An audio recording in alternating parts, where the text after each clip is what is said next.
brush my teeth. That's like that's really all you need to be handsome. You know, if you're going hair in places you don't want, then outstanding. You should probably just cut it. All right, there you go. There's good. The insight. Now we'll keep it focused on League of Legends, but thank you. I never knew that that was the secret. It makes so much sense the now. Show almost every day. Almost. Hey, come on. We're professionals. This is Worlds. There are bans. Of course, Rek'Sai taken off the table. Kennen, Cassio coming out as well. Now, do you think we're going to see the Lucian ban leveled against FORG1VEN once again? We did see it yesterday. I feel like both of them can play the Lucian to a high level. I don't think EDG would be afraid of it to the point where they'd ban it. I think there's a lot of other champions, such as the Syndra, now that Cassio is gone, that they may even look towards as a higher priority. Yeah, I agree. I don't think there's really any problematic ADC right now, and it would only really be a focus ban on somebody who maybe only plays Silver. But so yeah, I agree with Rusty. Interesting coming in, of course. Gnar, Kennen taking off the board. A lot of focus over to Odoamne. It makes sense when we think about Mouse as kind of that weaker top lane, but Rumble may still be up and available. It feels like there's still a lot of decent picks for the top side of the map. Now, we're looking at Deft, Meiko, FORG1VEN, Vander, but do you think that top lane will still be the bigger focus point here as Mouse has kind of failed to perform? Yes and no. It's interesting. So H2K play a very different style. They called it win lane, win game on the analyst desk, and it is like that to an extent. FORG1VEN actually has the lowest kill participation in all of the AD carries at Worlds, but he has the highest CS differential at 20 minutes because he's effectively a top laner outside of winning the lane, or he's a mid laner that has nobody with him. And so they might focus Mouse, but that's simply because FORG1VEN just doesn't seem to want to be involved with the rest of the team's activities, and so they need to find another focal point. Yeah, their playstyle is really Season 2, Season 3-esque, and I really like it because it's definitely not the meta right now where it's just like a lot of grouping and objective play. And it's just really cool to just see a different kind of playstyle develop. You can just tell by how much Jankos is trying to find the other jungler, by how much their playstyle relies on finding the other jungler, just to isolate lanes, everything. Yeah, interesting to see. Jankos has been a big playmaker here now, facing down ClearLove, two of the top junglers at this tournament, and definitely the top in their groups. But Nidalee's already been locked in, interestingly enough. How do you think this is going to affect the early bot lane play specifically? Is Nidalee going to be an issue? It depends on the jungler matchup.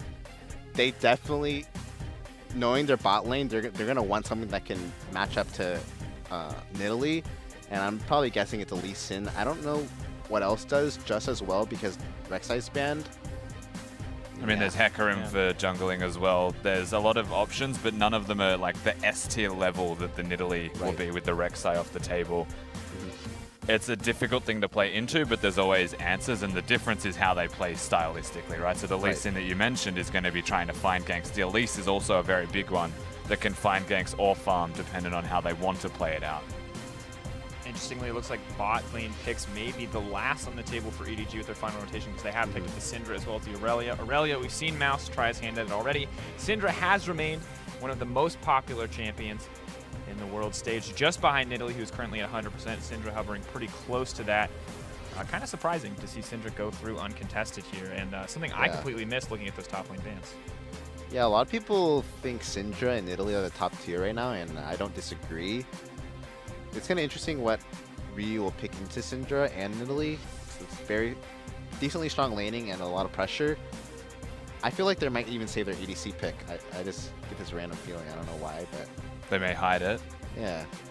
There's always, there's like a Sivir that could potentially go with it if they want to pick it and the last pick for FORG1VEN, but he knows what he's against, right? Exactly. And it's funny, we hovered Lissandra. I, for one, actually would like to see it for once at Worlds because look at what he is against. And I think it's actually one of the better denial picks against the Syndra that can still be offensive. Right. I just heard Lissandra into Syndra is a little bit difficult. Yes. So.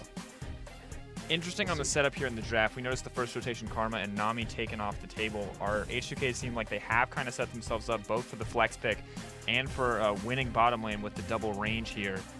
Should this give them an edge if they do have the Ezreal Karma lane? Is there anything that EDG can really respond with? I think this will give them the winning lane no matter what. They can play for defensive with Braum. I think Karma beats Tahm Kench because I think any shield is really good if you can just trade with the ADC, and if your ADC has a shield, it'll be really good just force the E and you'll still win the trade. This is better to just absorb Brom's a lot better to just absorb skill shots, so. Yeah, it looks like EDG's response is more about just surviving through that laning phase, especially if they go for this one, right? If they go for Alistar, no, he's gonna take Ignite and go Thunderlords, and this lane, you actually can't play defensive in this lane. You need to all in because this Ezreal Karma is so poke heavy that if you just try to play defensive, you're just gonna lose. Like Alistar, this is gonna make bottom a bloodbath. Like you're gonna see Lee Sin and Nidalee play the bot lane so much, but also I think Irelia Rumble is very dually as well, so this is gonna be a bloodbath. Well, and we've also got a Syndra here who can be a wave clear bot and can just also look to kill people, as we've seen so many times. So we'll wait for the final pick to come in here, but what makes the most sense to focus from each team? Because all these lanes seem pretty set to be explosive. This might happen actually. Ooh. Yeah, I was considering because Karma can be a flex that Tahm Kench is one of the better picks, even barred into the Alistar. Right. Yeah, this could be fine. Or not. Or it's a Vladimir. Okay, so we got the Karma Ezreal, we've got this aggressive bottom lane up against the Thunderlord's Ignite Cow, which we've seen be very potent as an engaged tool. Now you said absolute bloodbath here. When can we expect that bloodbath to start? When are they going to start trying to force these engages? It could be as early up to level 3. Like you're gonna look, Alistar can look for anything from level 2 to 5 with the flash, and they really need to get something off because this Ezreal Karma lane will like absolutely destroy Jhin Alistar unless they don't like space it right. Yeah. There's gonna be a lot of communication that's going on because every lane is gankable for both sides, except actually pretty much every side. So you're gonna see like if bottom's pulling back, then they might need top to push. There's gonna be a lot of you just need to tell your team what you're doing. Yeah, the way I see this bottom lane in particular as well though, right, is the Alistar Jhin has one good shot at it, and if they mess it up or the jungler does it wrong or they get counter ganked and it goes poorly, it's a Jhin Alistar that can fall behind against the poke composition that the Ezreal and Karma can force down on them.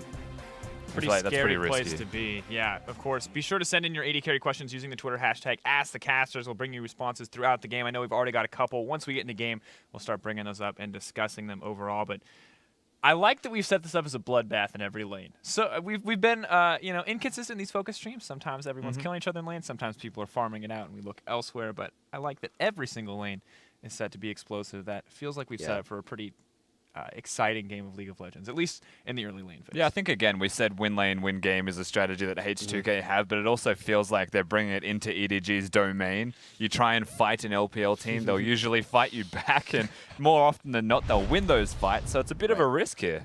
Yeah, no, I think it's great that H2K aren't really faltering and changing their game plan and game style against any team. They have the perfect setup for their play style, and it looks like a really comfortable draft for them. Although I am worried if it's not a bloodbath, like if I am wrong, I think EDG has the better scaling comp. Like if it's just 0-0-0 at level 6.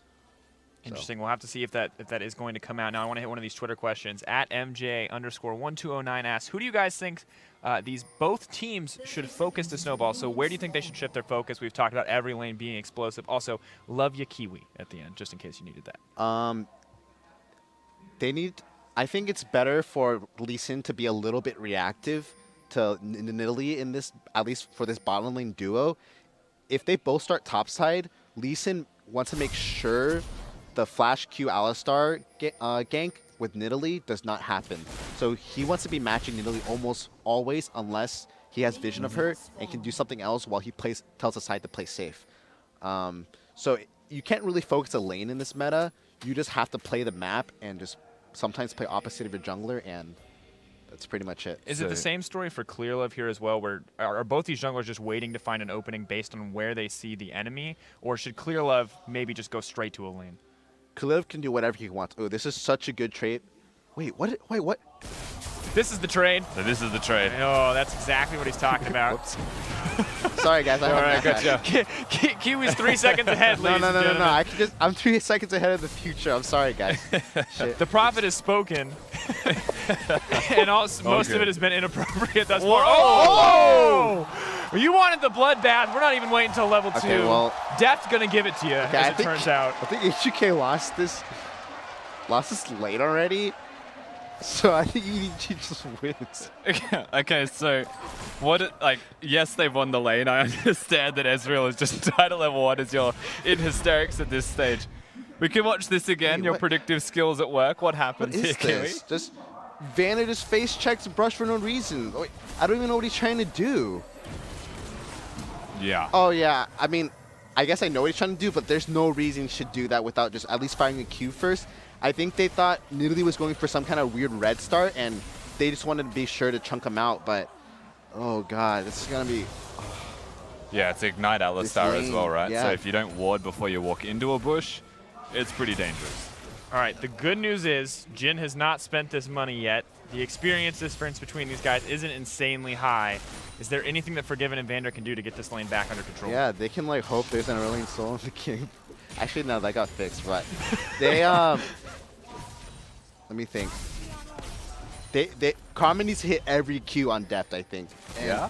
it's so hard because level 1, Karma Ezreal is the strongest, like almost in the game. Like nothing can really beat it. They can force Alistar off the wave, and Alistar's level 1 and 2 are like the weakest in the game. So it just sucks that they can't capitalize on that. And Yeah. now it's really easy for him to play for a stalemate. Like I know I said before you can't, but look how much pressure Alistar's already putting out, and he's not really a lane bully. Yeah, the scary thing to me, right, is they've just got the kill. FORG1VEN's been a bit behind now, as is Vander by having the... Obviously, he died, but the Alistar still has flash. So Oh. there's always going to be kill threats still.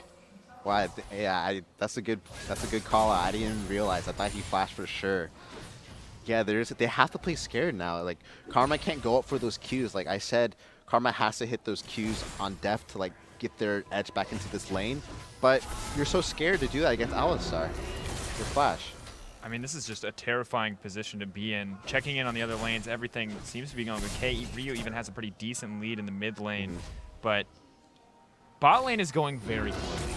And I mean, at this point, H2K are going to stall out. You talk about this kill aside, if they can stop the bleeding now, if they can just keep this lane stalling till level 6, like you mentioned earlier, is it going to be that bad for them? It's still going to be pretty bad for them because the scaling on Alistar and Jhin are almost pretty insane compared to the other lane. But, I mean, it's the best they can do, and it's honestly better than trying to claw back and just dying to Alistar again. Yeah, I think one of the best things they can do now is hope that Jankos ganks elsewhere, hold on for their lives. FORG1VEN and, I mean, Vander can sit back and farm the best they can, but it looks like instead... Oh, this is good. They're potentially in trouble. Does not have flash. It looks like it could be it. Oh, this is good. This is great. Goes in. It's a good spot to be. He does connect the kick as well. This might be the turnaround. Big. Dang, they just got... They probably don't get that easy of a kill early, and they overlook their summoners. Like, this is so good for H2K. Yeah, big thing, of course, no flash on Deft, no heal on Deft. They're able to pick him up quite easily. Well, and additionally, Meiko may have his Ignite back up, but more importantly, the flash coming in for Vander is now on the way, and this is going to mitigate a lot of that pressure earlier. And we'll take one look at this, but, I mean, what exactly happened here? Deft just trying to get CS. He doesn't have flash. Damn, I can't believe Meiko died too. Yeah, Meiko tries to save Deft and dies for it, Yeah, basically. he should have left, and he would still have flash too. So they lost. This is like the exact opposite of what happened level 1. Like, oh my gosh. It's a bloodbath, but now that the lane is reset, we can take a chance to ask some of these Twitter questions. At LJH_Deadlie asks, why do you think we aren't seeing any Thresh recently? Thresh is an extremely win game, and our win lane Win game champion? toss up the game kind of champion. You need to like almost absolutely crush your lane to even have a chance of winning, because his scaling is so horrendous.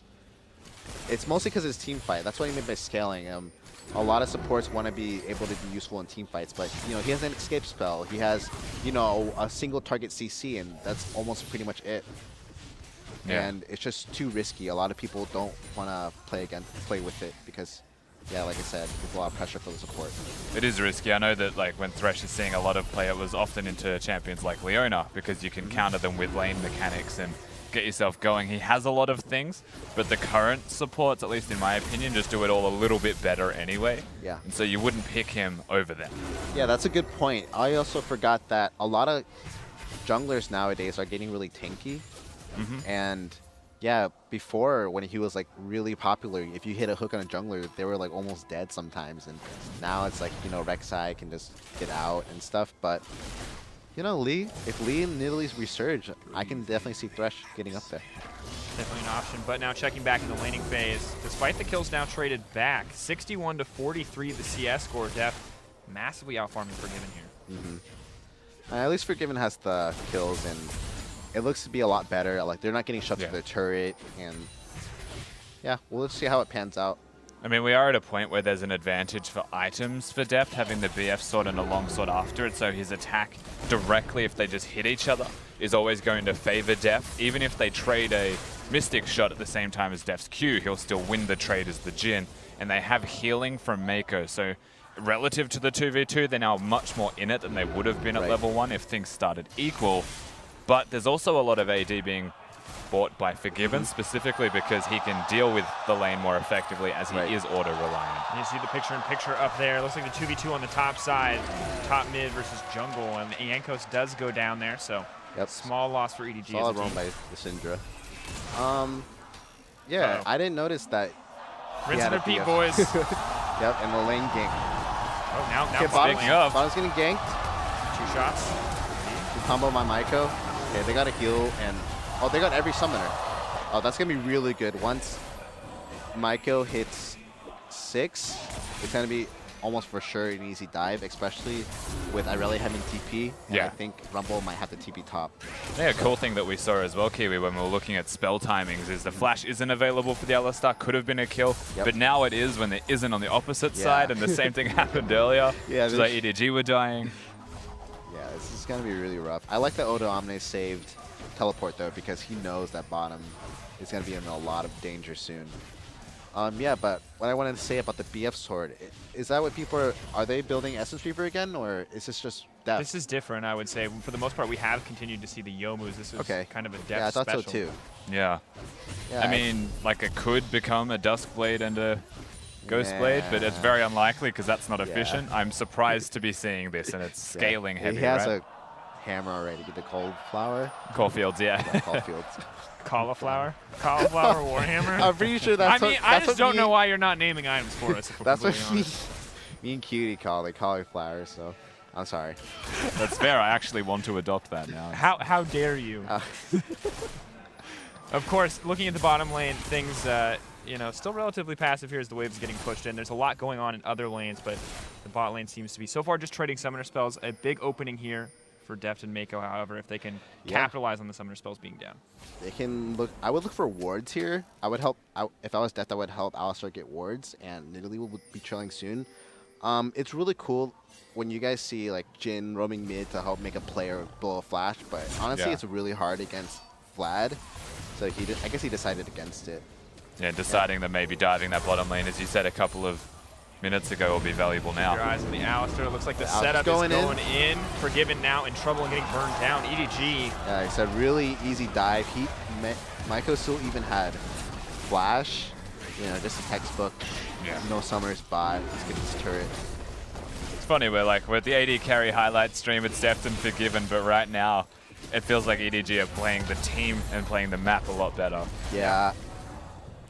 Honestly, they just continue to win out in the summoner spell trades, and it feels like it does all go back to Vander face checking that bush at level 1. Yeah, I think so too.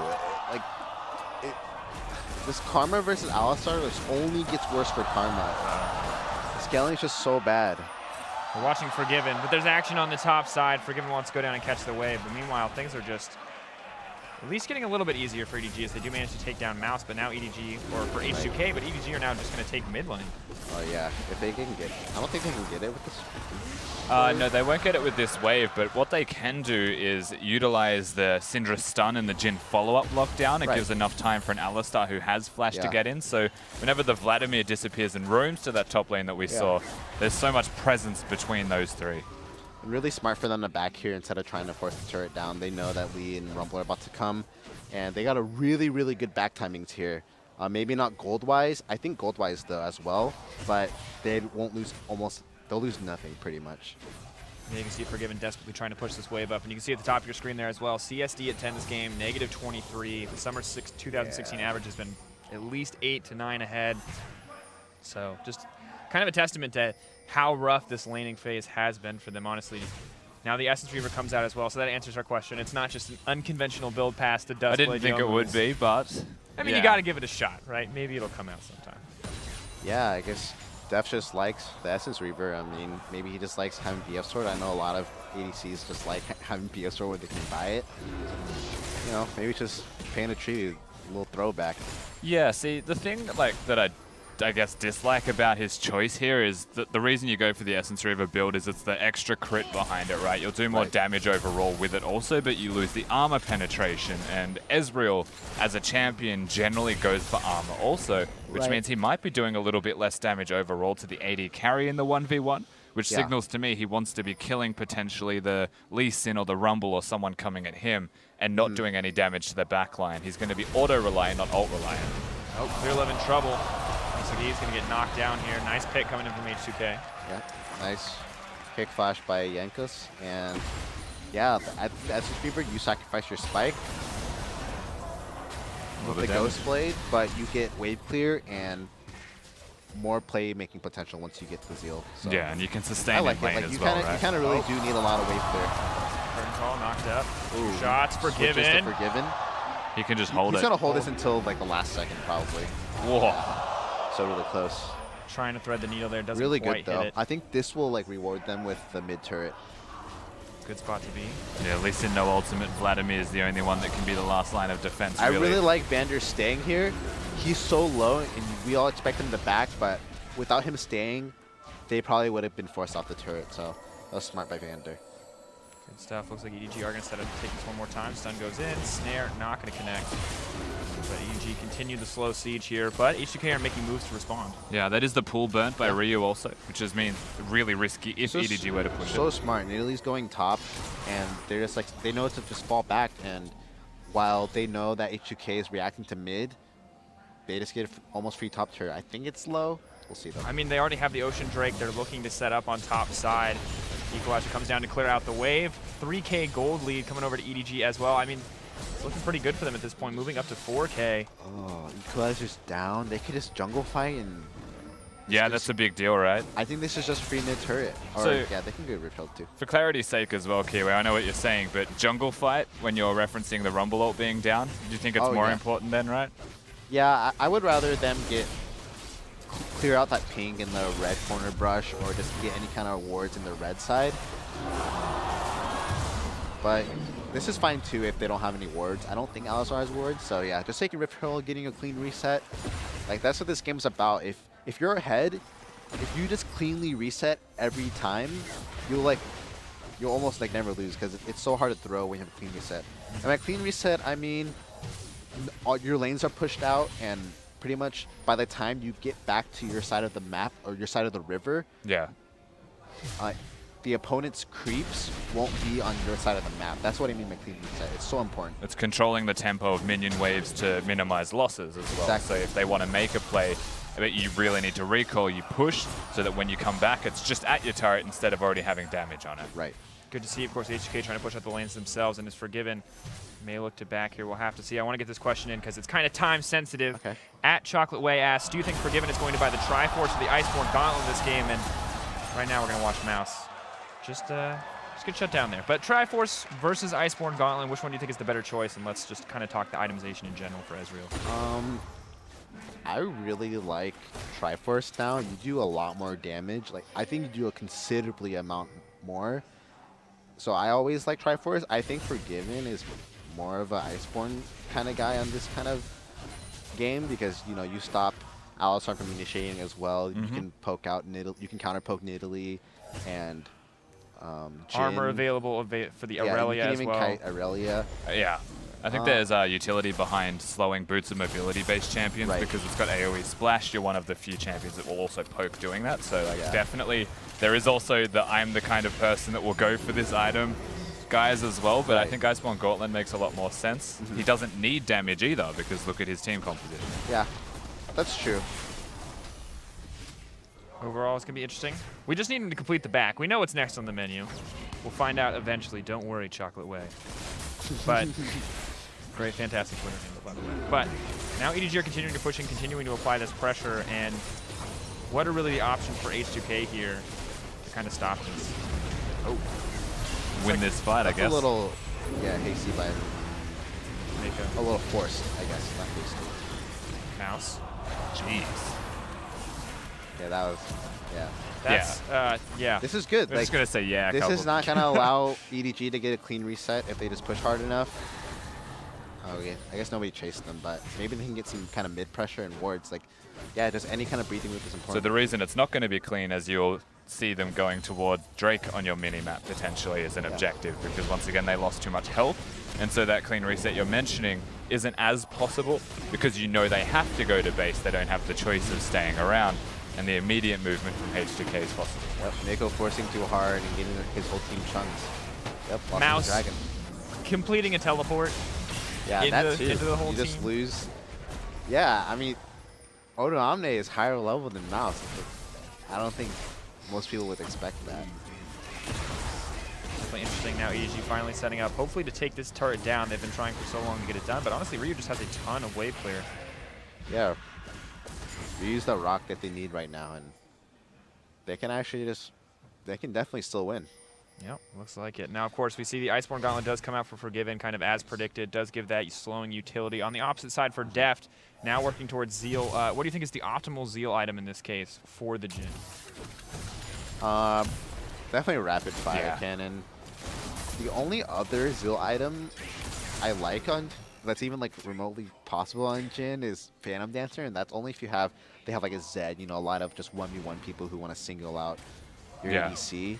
Even then, rapid fire even still then, has, rapid fire is probably better. Like, it's just so good on Jhin. Doing a lot of that initial damage. Meiko now moving up to back him up. We kind of just tracking the AD carries. It both seems like they're just kind of content to continue farming up. What are we kind of waiting for in terms of power for FORG1VEN? Is there any item that he needs before he really comes online here? I think he's online now. He's gonna want, you know, Bork and stuff. Flash traded for Damn, flash. super good flash by Deft. He kind of predicted the reuse flash. Yeah, that was actually very clever from Deft, I will admit.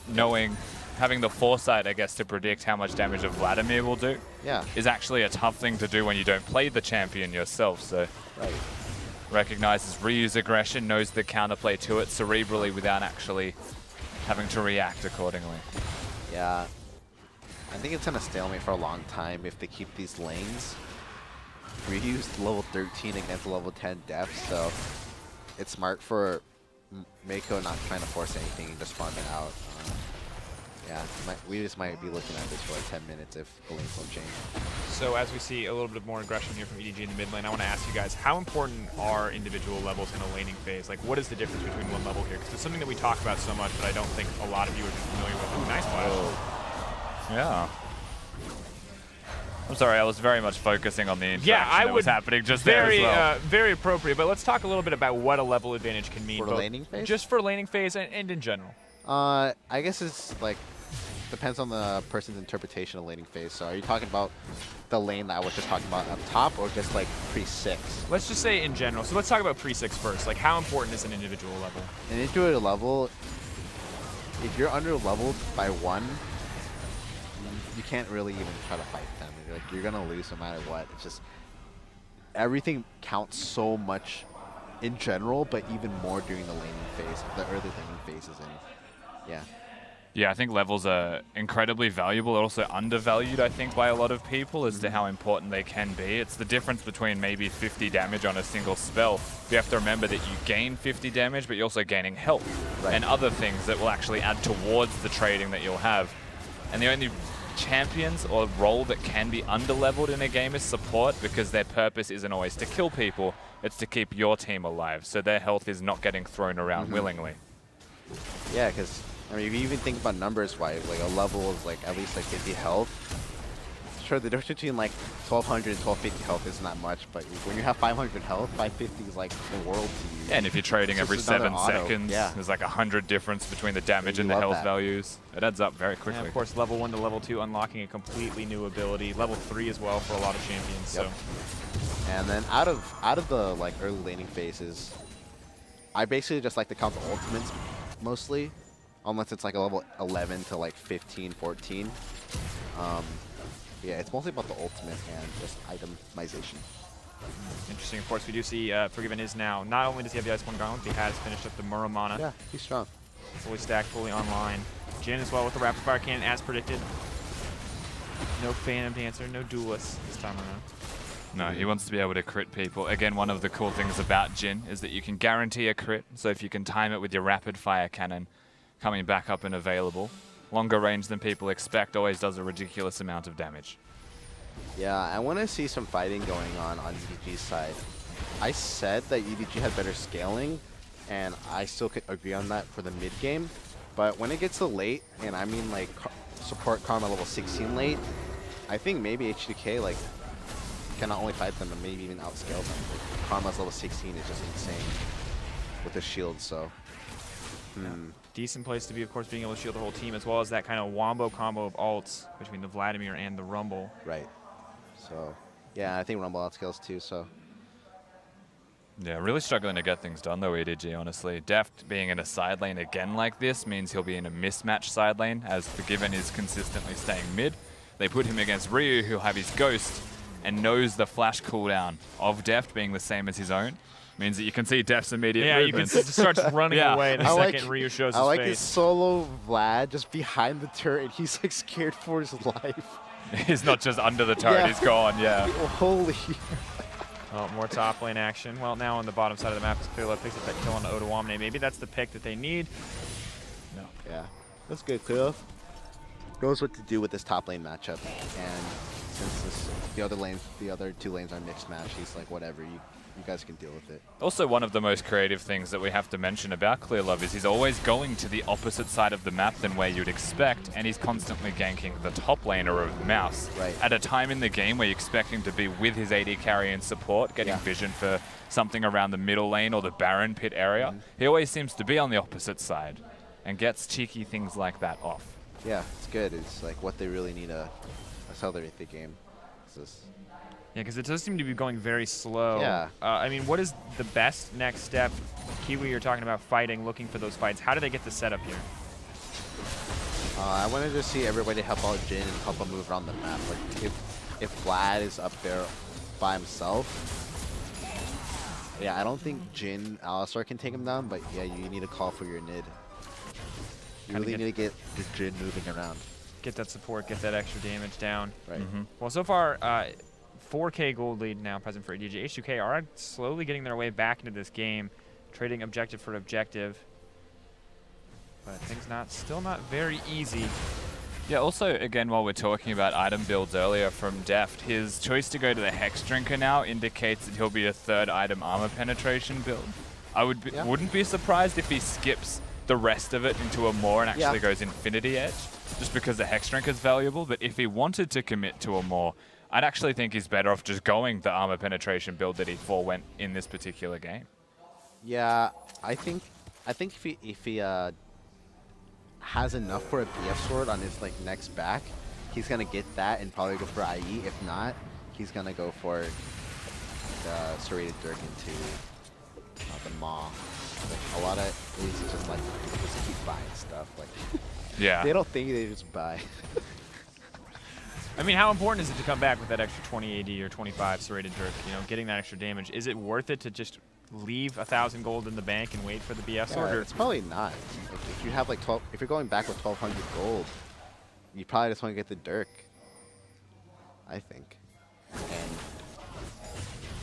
I mean, you have to remember how far it puts you behind in item timings as well. If you commit to the dirk, you need to finish them all, otherwise you won't have item slots. Yeah, I forgot about the Frozen Gauntlet on Ezreal, and yeah, Rumble has a Zanya now, and even that cloth armor is enough to deter the serrated dirk buy into Maw. So yeah, I think I do like IE better. Interesting spot to be, of course. We'll get one more Twitter question in while we have a little brief pause. At @empty_regrets says, why are we not seeing Lucian more? People are really liking just playmaking ADCs. And yeah, he's really short range, so he's getting punished by a lot of the supports right now. Yeah, there's a lot of utility that the other ones also provide. So the Yeah. Ezreal with the slow, Jhin with the lockdown, you've got Sivir with the ultimate. Lucian doesn't do something like that. He's actually just more of a power horse with damage that he can output. And so if the team composition requires damage, you might see Lucian. But even then, it needs to be like taken into account that he is that short-range AD carry that you mentioned. Can die, potentially. Oh, Forgiven. Ooh, flash out. Close. No Deft Fire Touch. Not going to burn down there, luckily. No Jhin waiting in the bushes either. Deft is on the top side, but very, very close. And, you know, kind of as we're talking about this, maybe one of the reasons we aren't seeing those short-range AD carries, Syndra in the meta means if she ever gets ahead, it feels like she has a free way to pop the Lucian, and he has absolutely zero counterplay. Yeah. I mean, if that wasn't an Ezreal, probably dead. Yeah, I would like to see Lucian there, though. He could be like, you know, the Ghostblade, Black Cleaver into like Maw. Like, that could be a really good build. Which is actually a good point, because we spoke about the utility that the champions have. His comes through itemization choices, in which you need a physical damage team composition for it to be considered utility, whereas the rest can kind of just press their ultimates. He is too item reliant for that utility, as is Ezreal. I am surprised we aren't seeing more of it, but again, team composition and preference. Syndra can kill all of them. It's easier to kill the Lucian, so it might be riskier to pick it. Interesting to see, of course. Hexdrinker may help mitigate that, but it's hard to tell. We'll see. Maybe Lucian will get picked up more. It was banned against H2K once already, but as the farming continues, as the mid game continues, we'll keep the clearer questions coming at. This one's hard. Lub, H8, H94. Paid. In your opinion, why are tanky champs such as Alistar and Braum in the meta, but Leona, Nautilus, and Taric are not? Alistar, he can guarantee a fight, and that's pretty much it. Like, that's really just the gist of it. None of the other ones can guarantee a fight, at least on their own. Like Alistar, you know, you have flash, you're probably gonna get a fight or a pick. Taric, the stun, it's just you can E-flash, but it's just so hard. Leona's ult, she's more of a skirmisher. She's not really a team fighter. And if you ever fall behind, you can never really get out. Alistar has a like kind of breakaway free button. What was the other one? It was Leona. Oh, Nautilus. Nautilus. Yeah. I think I still kind of like Nautilus. I think Nautilus could maybe work. Maybe people just haven't put too many games on him. I think there's a lot of cool things between, say, a Nautilus and a Jhin if the Alistar's not available. But yeah, Nautilus has a specific place, and I guess it's just not here yet. Yeah, also his laning is really weak. That's probably why. Yeah, that's actually probably why. Interesting. Correct me if I'm wrong. With picks like Leona, especially as a former Leona lover, sure, play pattern is just so linear. You go in, they know you have to go in. Alistar can disengage. Leona kind of can disengage, but it's just not the same. She's like Kled for top lane. It's so sad. Yeah, like, yeah. You know what a Leona's going to do. She has to go forward. I don't know if I'm supposed to rat on Leona's kid. Sorry. I mean, I think you're welcome to criticism. I wish Don't call it garbage, but healthy criticism. No, I wish she could just E onto her allies. Like, just a simple change like that, maybe she'd actually be good. Like, you can gank her right now, and she's actually really squishy. Your W doesn't do as much as it used to. I mean, what if you could choose who the W went on? And give them, like, 50 that'd be pretty cool, too. Yeah, that'd be super in the bottom lane. Forgiven trying to make his way down, but you can see it in the picture. Deft trying to make his way there as well. As a massive team fight as we look to shift focus. Ooh, the counter. Yeah, just trying to make it out. Cleaning up house. Buying a bit of time here. This is very disastrous. Mouse stuns Vander. There's the chain CC coming in. Locked up, snared. Honestly, EDG just outperforming here in the team fight. Double kill the Mouse. That build, the Merc into the Cowl, really paying off for Mouse there.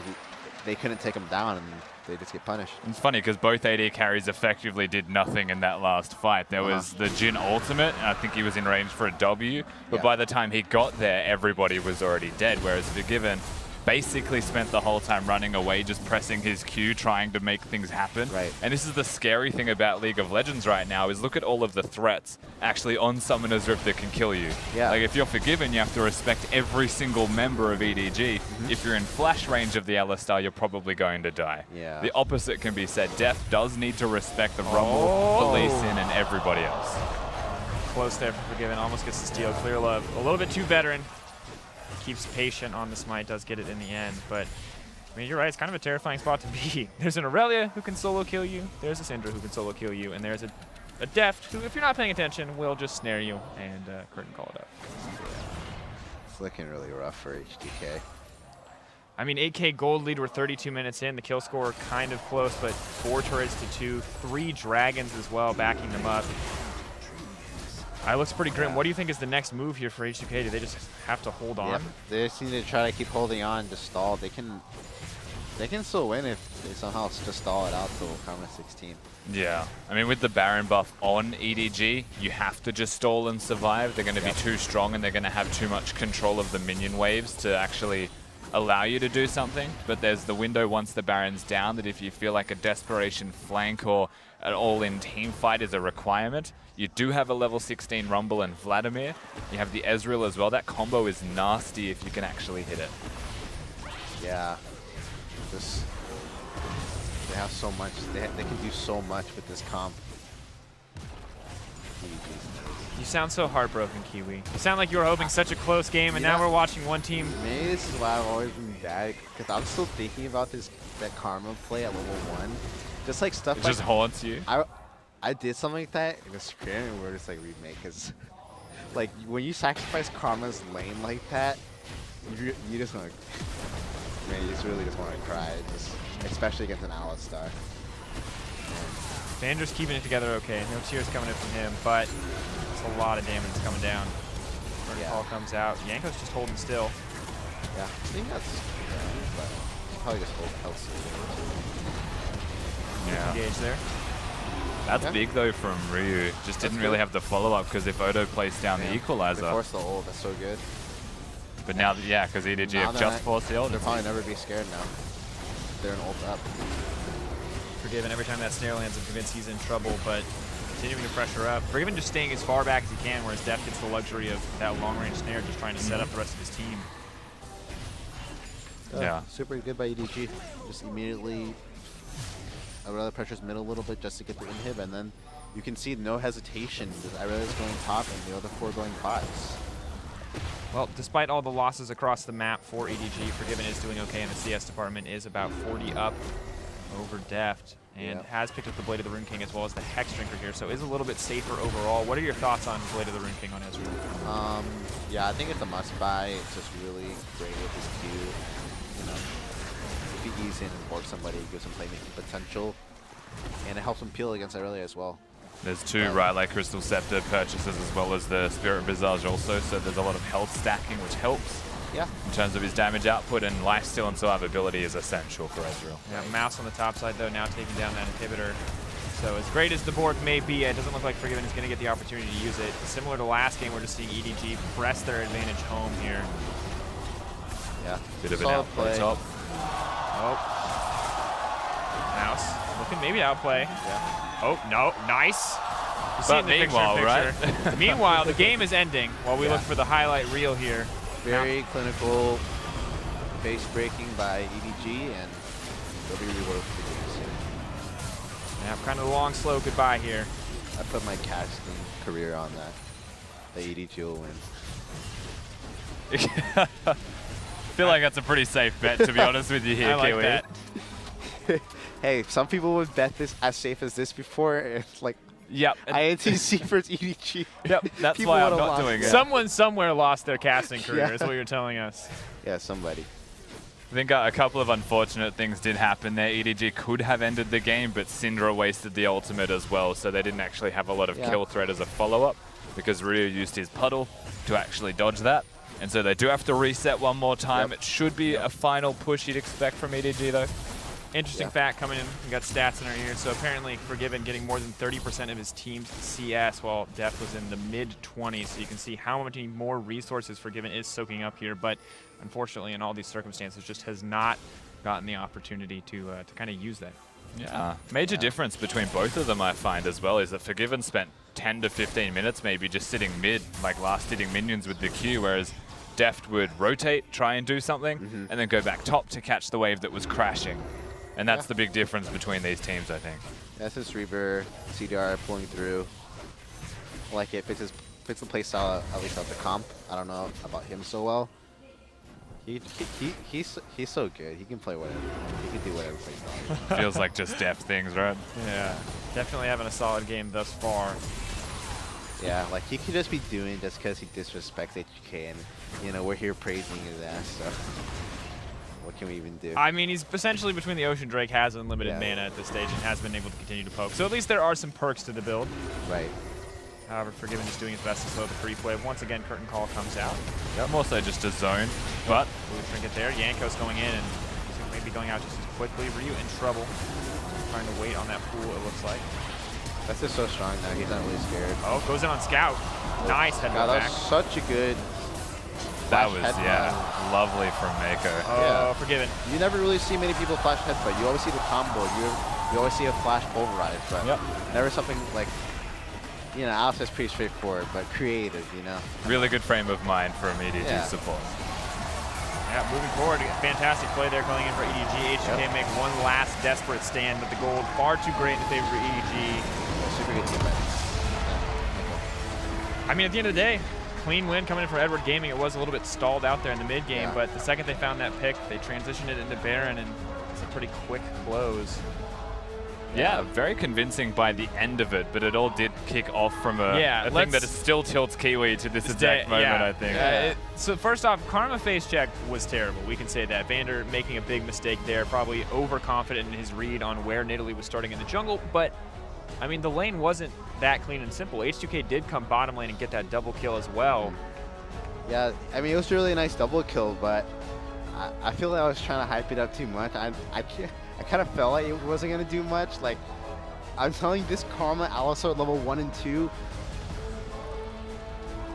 is like the most important phase of this game. Like, really, it's so important, this support matchup. You're just so useless if you're Karma and you don't get a lead. Yeah, I mean, it's it's really unfortunate, too, that is exactly the way that it happened. Kiwi used his future sight. He knew it was going to happen. It came through, and I mean, an insanely bloody bot lane as predicted, but it felt like, honestly, that game scaled out of control across so many different lanes, and Jankos and ClearLove kind of a battle to keep pace as we saw 1v1s across the board, skirmishes coming in early, and really bloody early game, really stalled mid game, but the second EDG found that pick. They already had the lead to back it up. They just went straight to Baron. And again, 100% Nidalee pick ban rate. Makes sense that you should see it banned more than picked. It's a really weird contrast between day 1 and 3, and you can see how that now reflects through the victory in this game. And it's funny how this all progresses. Level 1, big mistake, tilts Kiwi apparently a little bit, but level 2 and level 3, the opposite happens, and a good gank comes out, and it feels like small mistakes, yet only one team was affected from that more so. Yeah. It's like, yeah, they got 2 kills, but Alistar's at level 5, almost level 6. He's going to make that play, and yeah, they burned both summoners. And yeah, you just saw that the bottom lane was just, you know, kaboom, and they just kind of ran away. I mean, there's not a whole lot more to say, right? We look at it, and it's devastating to watch. That Jhin First Blood coming in, the nice crit to finish off the day, the Ignite to block the healing. Truthfully, just really brutal bottom lane to watch in the early game, and there's so much more we can talk about in the mid game, but it wouldn't be about the bottom lane. It'd be about everyone else. Deft, of course, was a little bit more active in roaming, as we talked about, but Forgiven was kind of just relegated to clearing out the mid lane wave. Do you think there were, after those early ganks, after those early mistakes that came in from H2K, do you think there was any option for them to get back in the game, or were they kind of just down and out from the start? They would have had to just counter every Rumble gank, or gank on Rumble, and just try everything they could to stall the game. And yeah, they could do that by just keep on clearing waves, but just that lane's really dangerous. Rumble over into Irelia, and Irelia had a really good start as well, so yeah, they just had to do whatever they can. I mean, a pretty brutal game in the end. But coming up next on the Player Exchange team, Kiwikid is going to stick around to help us cast a light into the fog of war as we see things from G2's perspective. But first, let's send it back to the mainstream for an interview with EDG's Deft, and we'll rejoin you guys on the other side. What was it like to lane versus Forgiven and Vander?